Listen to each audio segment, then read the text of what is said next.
Market లో invest చేసి మీ డబ్బులు డబుల్ చేసుకోవాలనుకుంటున్నారా? సుందరరామిరెడ్డి గారి లైవ్ సెమినార్ కి అటెండ్ అవ్వండి.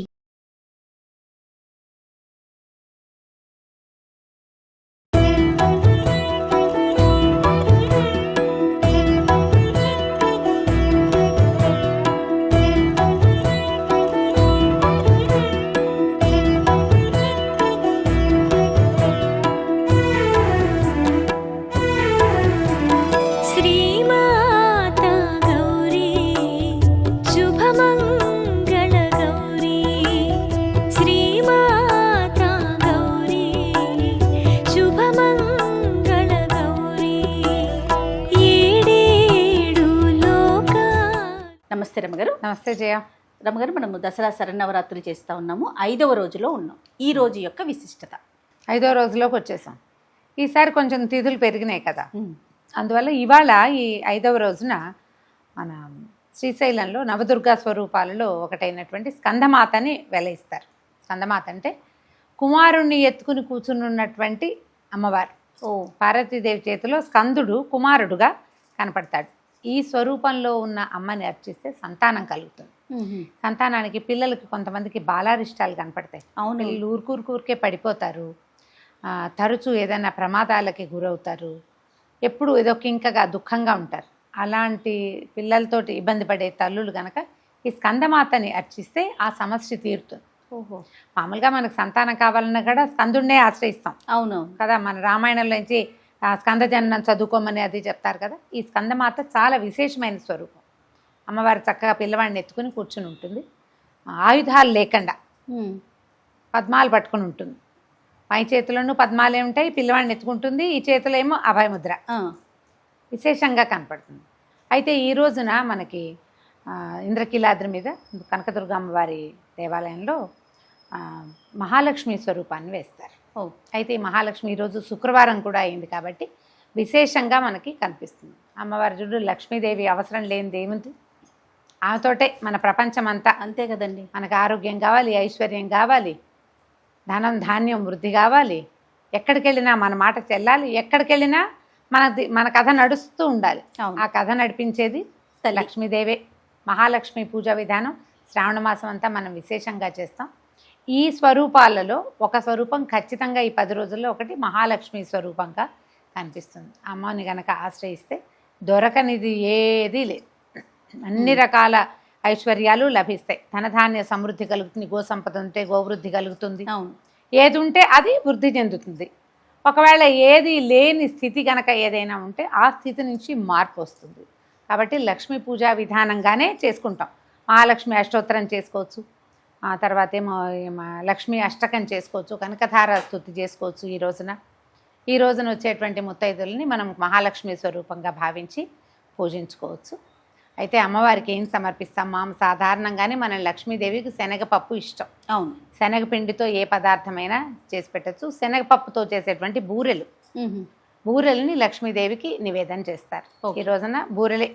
ఈ 5వ రోజున కుమారి పూజ చేస్తాం కదా. 5వ రోజు చేసే కుమారి పూజ 6 సంవత్సరాల బాలికకి చేస్తారు. ఈమె పేరు కాళిక.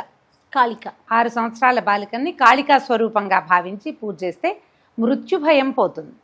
మృత్యువు తప్పనిసరిది కదా. అవునండి, ఎప్పటికైనా తప్పదు. కాకపోతే అపమృత్యువు ఏం లేదు, ఉన్నటువంటి వాకిట్లోకి వెళ్ళిపోవటం, చిన్న వయసులో వెళ్ళిపోవటం, అకాల మరణాల బాధని తొలగిస్తుంది.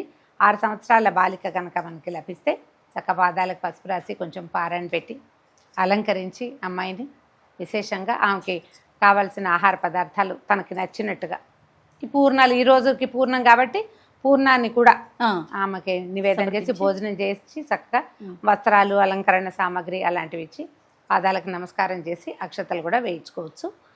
దీనివల్ల ఏంటంటే మృత్యు భయం పోతుంది, అపమృత్యు నివారణ జరుగుతుంది. ఎవరు పూజ చేసుకుంటున్నారో వాళ్ళనే కాదు, ఇంట్లో ఉన్న వాళ్ళందరూ కూడా పూజ చేసుకోవచ్చు. అయితే లక్ష్మీదేవిని గురించి ఒక ప్రత్యేక కథనం చెప్పుకోవాలి మనం. తప్పకుండా. ఈ లక్ష్మి కూడా ఇప్పుడు పార్వతీదేవి మనకి రకరకాల స్వరూపాల్లో కనపడుతుంది. అవునండి. కాత్యాయని మహర్షికి జన్మించింది కాబట్టి కాత్యాయని అని చెప్పుకున్నాం కదా. అక్కడి నుంచి ఈవిడ ఏమిటి, దక్ష ప్రజాపతి కూతురుగా సతీదేవిగా కనపడింది మొదట. తర్వాత పర్వతరాజ పుత్రికగా, హిమవత పర్వత పుత్రికగా, హిమజగా, శైలపుత్రిగా మనకి దర్శనమిస్తుంది అమ్మవారు. లక్ష్మీదేవి కూడా అట్లా వివిధ రకాల జన్మలు కలిగి ఉన్నదన్నమాట. భృగు వంశంలో జన్మించింది కాబట్టి భార్గవి అంటారు. క్షీర సముద్రంలో నుంచి పుట్టుకొచ్చింది కాబట్టి ఆవిడ్ని క్షీరసముద్ర రాజకన్యక, క్షీరాబ్ధి కన్యక అని చెప్తారు. ఎప్పుడూ ఆమె విష్ణుమూర్తి భార్యగా ఉండటమే కాకుండా ఆయన వక్షస్థలంలో కొలువై ఉన్నట్టుగా మనకు కనపడుతుంది. వక్షస్థల లక్ష్మికి ప్రత్యేకమైన వ్యూహలక్ష్మి విధానం అని ఆ మంత్రాన్ని గనక చేస్తే, అనుసంధానం చేస్తే అమ్మవారి యొక్క కరుణ లభిస్తుంది, అయ్యవారి కరుణ కూడా విష్ణు సాయుధ్యం లభిస్తుందని విశేషంగా చెప్తారు. అయితే ఈ వ్యూహలక్ష్మి మనం వెంకటేశ్వర స్వామి వారిని అర్చించేటప్పుడు మనకు కనపడుతుంది, వక్షస్థల లక్ష్మీదేవి కనిపిస్తుంది కదా, అక్కడ కూడా ఈ వ్యూహలక్ష్మి మంత్రం విశేషంగా చెప్తారు. ఈ లక్ష్మీ సాధన ఎన్నో రకాలైన మంత్రాలుగా వ్యూహలక్ష్మికి ప్రత్యేకమైన మంత్రం రోజువారీ చేసుకోవటం. అయితే ఇది ఎక్కడ మొదలెట్టామో అక్కడే పూర్తి చేయాలి, అలాంటి నియమాలు కూడా కొన్ని కనిపిస్తాయి. చక్కగా లక్ష్మీ అష్టోత్తరం ఎంత సులువైనదో. అసలు ముత్తైదు వివాహం అవ్వగానే మొదట రోజువారీ పూజలు, ఆడపిల్లలు చూడు ఇంట్లో ఉన్నప్పుడు ఊరికి అమ్మ పూజ చేస్తే దండం పెట్టుకుంటారు, అవును అంతే కదా. కానీ మనకి వివాహానంతరం వాళ్ళ ఇంట్లో వాళ్ళే దీపం పెట్టుకుంటారు, లేదా అత్తగారు కొన్ని సవరిస్తే అత్తవారింట్లో ఉంటే ఆ కోడలు వెళ్ళి దీపం పెడుతుంది. మొట్టమొదటి నేర్చుకోవాల్సింది లక్ష్మీ అష్టోత్తరమే. లక్ష్మీ అష్టోత్తరం నేర్చుకుంటే ఒకటి మనకి ధనమో ఐశ్వర్యమో ఇంకేదో పెరగటమే కాదు, అదొకటే కాదు, భర్త యొక్క ప్రీతిని ఇతోధికంగా పొందుతారు వాళ్ళు. ఆవిడ మళ్ళీ హృదయంలోనే ఉంది కదా. పైగా అమ్మవారిని ఏం చెప్తారంటే నిత్యానపాయినిగా చెప్తారు, భర్తను విడిచి ఉండదు. అందుకని ప్రత్యేకంగా ఈ లక్ష్మీ పూజా విధానాన్ని కొత్తగా పెళ్ళైన ఆడపిల్లలందరూ అలవర్చుకుని నిత్యము లక్ష్మీ అష్టోత్తరం చాలా సులువు, 108 నామాలు చక్కగా స్తోత్రం లాగా ఉంటుంది. 10 రోజులు చదివారంటే నేను చక్కగా నేర్చేసుకోవచ్చు, ఈజీగా సులువుగా కూడా. ఎప్పుడు మనం శుక్రవారం లక్ష్మీ పూజ చేసుకోవచ్చు. శ్రావణ మాసం వచ్చినప్పుడు ఎవరో వచ్చి చేయించక్కర్లా, మనమే మెల్లిగా కూర్చుని మన పూజ మనం చేసుకోవచ్చు. విశేషంగా లక్ష్మీదేవిని అర్చిస్తారు. అయితే ఈ రోజున అమ్మవారికి గులాబీ రంగు వస్త్రాన్ని సమర్పణ చేస్తాం. ముదురు గులాబీ రంగు, లేత గులాబీ రంగు ఏదైనా సరే. గులాబీ రంగు అంటే పింక్ కలరు అదే వస్త్రాలు సమర్పిస్తాము. తర్వాత ఏమో పింక్ కలర్ ఆభరణాలు అంటే గాజులు లాంటివి ఏమైనా సమర్పిస్తే పింక్ కలర్వి ఇదే ఈ గులాబీ రంగు ఆభరణాలని అమ్మవారికి సమర్పించవచ్చు. మన ఇంటికి వచ్చిన ముత్తైదులకు కూడా బొట్టు కాటక పెట్టడం, పాదాలకు పసుపు రాయటం, లక్ష్మీ స్వరూపంగా భావించి విశేషంగా అమ్మవారిని ఈ రకంగా సేవించుకోవచ్చు.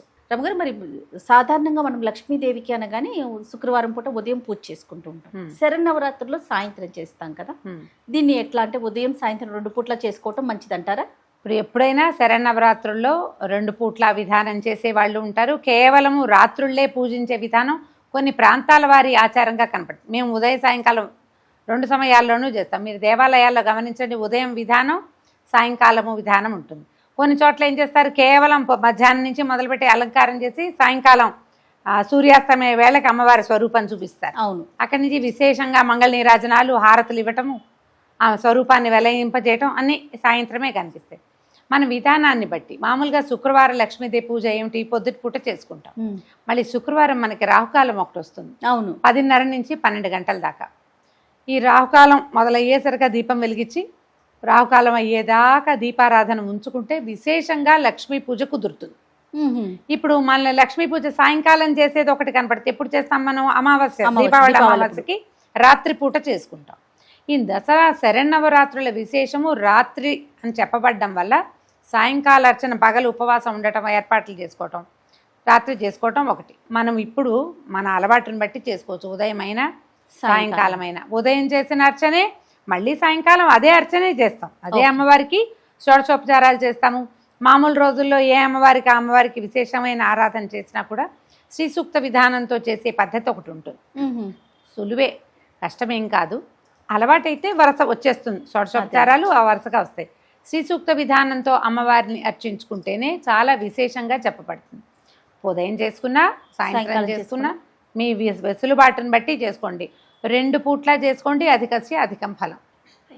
నమస్తే. నమస్తే.